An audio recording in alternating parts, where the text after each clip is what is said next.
Hello everyone, welcome back to another Chinese dating game review. Honestly, I was anticipating for a sequel, especially considering that Knowledge or No Lady is probably ranked number 1 amongst the Chinese dating games that I played. So imagine my surprise that they dare to shadow release their sequel. Luckily, I'm the type of person that pays attention to Steam news, and I immediately bought it because they like to give discounts for every launch. Western game devs, I'm looking at you.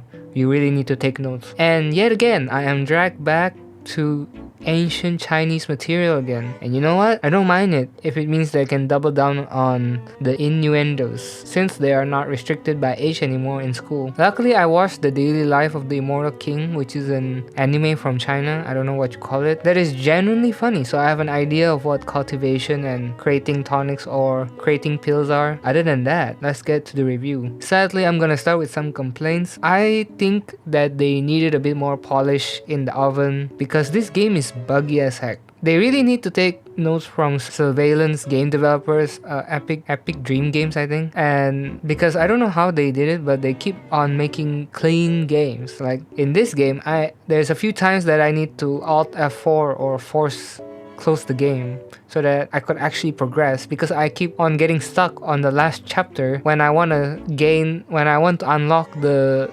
hidden cutscenes, I guess you could say, that are very endearing, by the way. I'll talk more about that. And second thing is the subtitles, which are kind of vital if you're not a Chinese speaking individual. Some sections of the game just straight up don't have subtitles, even if they do, it's not synced with the dialogues, making it more confusing than it already is. So I had to switch to the Mandarin language to get any form of subtitles, but surprisingly, I can read them a bit, so I can understand the context a bit more, but not the whole dialogue, if that makes sense. Wait, is my Mandarin improving?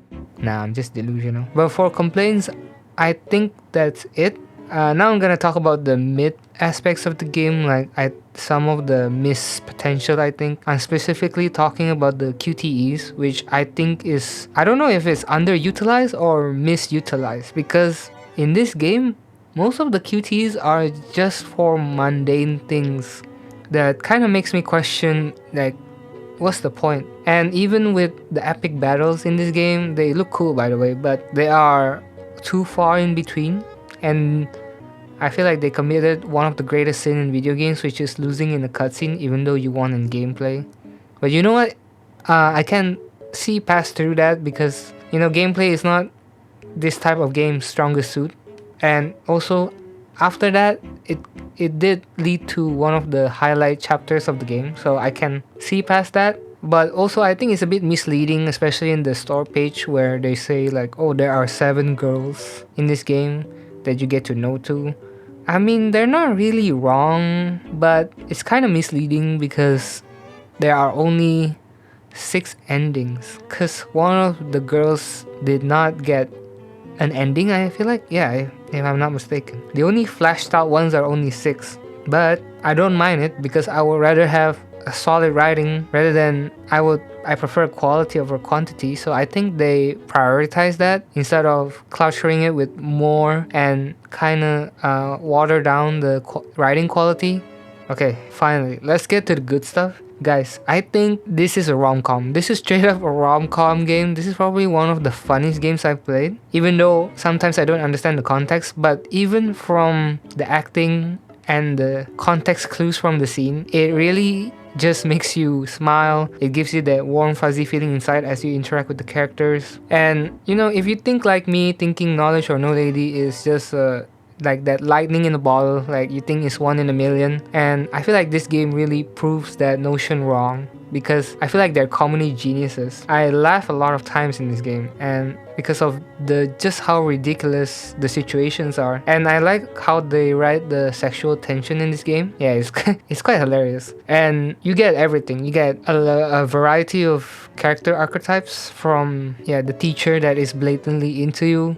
There are 2 older sister archetypes that is quite different, actually. I'm surprised. And 2 younger sisters archetype as well, and a mature one. That is the polite way of saying it. And I gotta say, they really outdid themselves, because the writing is that type of where you kind of want to close your eyes because it's kind of like, oh, what's gonna happen next? Not in a surveillance type. Like, I feel like there's a spectrum. Surveillance is very like, oh gosh, what is happening next? This one is like, ooh, what is happening next? I wonder what's gonna happen next. So you close your eyes, but you kind of want to see what happens next because it's kind of funny, but it's also like, yeah, I don't know how to explain it, it's those type. That's essentially how it feels the entire game. And they brought a lot of familiar faces as well from the Knowledge or No Lady. We got Serena Wood, we got Ever Lynn, we got Dr. Ada, and Leia back. And a lot more actually. A lot of extras came back for this game. I don't want to spoil it because it's kind of a pleasant surprise to see them. And the rest of the cast is, they steal the show. And I like that they actually give time to breathe with these characters. I feel like the pacing is better because we get to actually know these characters instead of just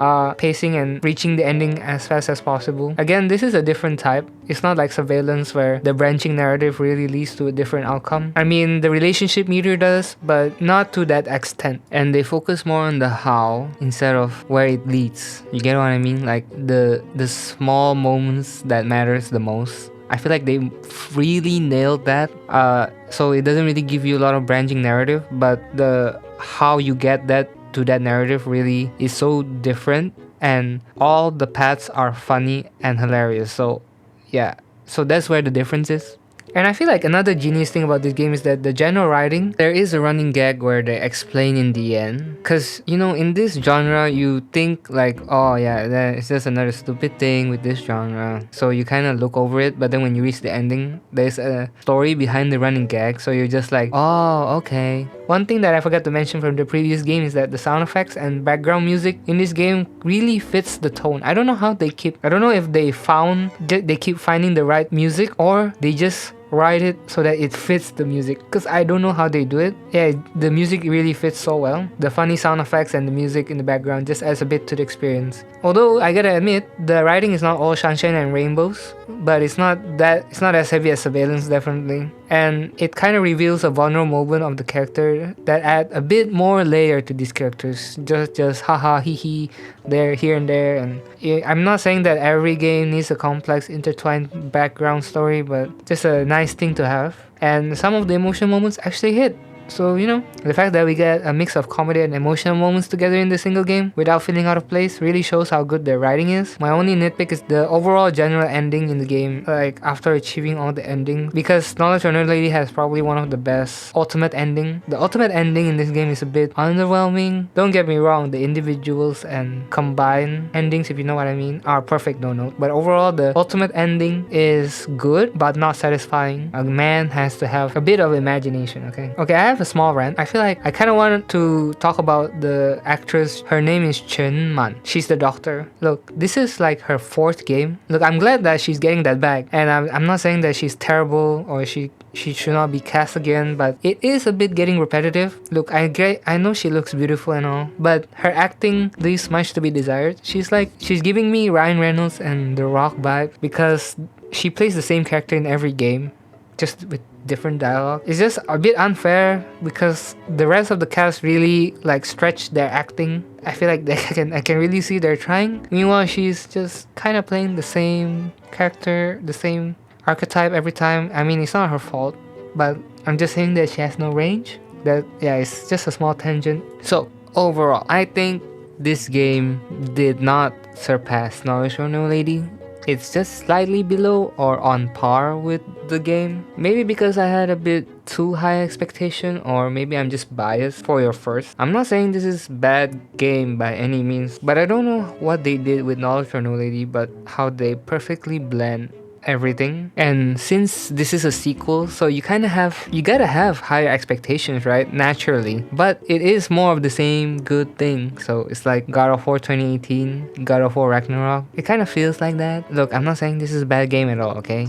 I can easily recommend this to anyone, because since it's a sequel, so it's a very different expectation. And this is a different spectrum of a good game compared to Surveillance. Surveillance is on the far right corner of heavy drama with some light dating aspects of it, but it's still a good game. But this one is the opposite end, where it's so light, so comedy focused, and yeah, it's really just take a break. Yeah. One thing to think is that after playing Surveillance and playing this, it's like taking a breather and just relax, and I can actually enjoy the game, laugh, those types. So yeah, overall, this is easily a recommendation, but I just don't think I expected more because it's the sequel to Knowledge or No Lady. So especially with Epic Dream Games, where they keep surpassing themselves with every entry, from My Destiny Girls to Game of Fate 2, and Surveillance. So I have to put my foot down and say, we expected more, but it's still good. So yeah, thank you for watching. And as for the next video, I don't know yet.